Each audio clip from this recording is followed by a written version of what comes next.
एक ब्राह्मण परिवार में पैदा हुआ जहाँ मेरे माता पिता भाई वगैरह सब छुआछूत मानते थे।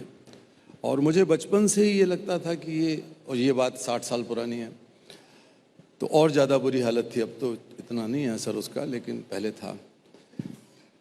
तो मैं गांधी जी से प्रभावित हुआ छुआछूत के खिलाफ। और जब मेरी उम्र 15 साल की थी तो मैंने कुछ नेताओं के भाषण सुने और बहुत बड़ी बड़ी बातें उन करते थे मेरे शहर विदिशा में। तो मेरे मन में आया कि एक भोज रखा जाए जिसमें जो मेहतरानी कहलाने वाली हमारी दलित माताएं हैं, बहनें हैं, वो खाना आके पकाएं। और ये नेता जो गांधीवादी हैं, गांधी जी की बात करते हैं, यही सबसे आगे रहेंगे, क्योंकि ये तो पहले से ही क्रांति कर चुके हैं। मेरे मन में था ये, मैं नहीं जानता था कि कितना बड़ा फ़र्क है उनके बोलने में और करने में। तो मैंने एक भोज आयोजित किया अपने मित्रों के साथ। उस भोज में उन सबको बुलाया, उन्होंने हाँ कर दिया, लेकिन कोई आया नहीं। एक भी व्यक्ति हमारे उस खाने में नहीं आया जो खाना हमारी उन माताओं ने पकाया।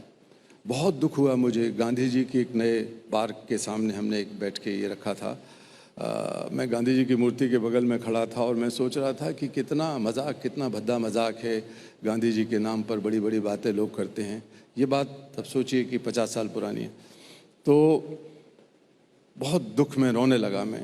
तभी मेरे, और खिचड़ी बनी हुई रखी थी, बनाई हुई। तभी एक माँ ने, जिसको लोग अछूत समझते थे, मेरे पीठ पर हाथ रख के कहा, बेटा तू क्यों रोकता है? तूने तो जो कर दिया वो हम सोच भी नहीं सकते, किसी ने किया नहीं, ये सब बातें करते हैं लोग। खाना खा बेटा। तो मैंने खाना उठा के खाया। घर आया तो पंडितों ने और सब लोग हमारे बैठे हुए थे, रिश्तेदार, जान पहचान के लोग, कहा कि इसको अब परिवार को देश जाति निकाला दे दो, या इनको जाना पड़ेगा हरिद्वार, वहाँ पर मुंडन करा के और गंगा स्नान और 101 ब्राह्मणों का भोज। तो मैं और फ्यूरियस हो उठा, मुझे बहुत और गुस्सा आ गया। मैंने कहा मैं ये नहीं करूँगा, चाहे घर छोड़ दूँ।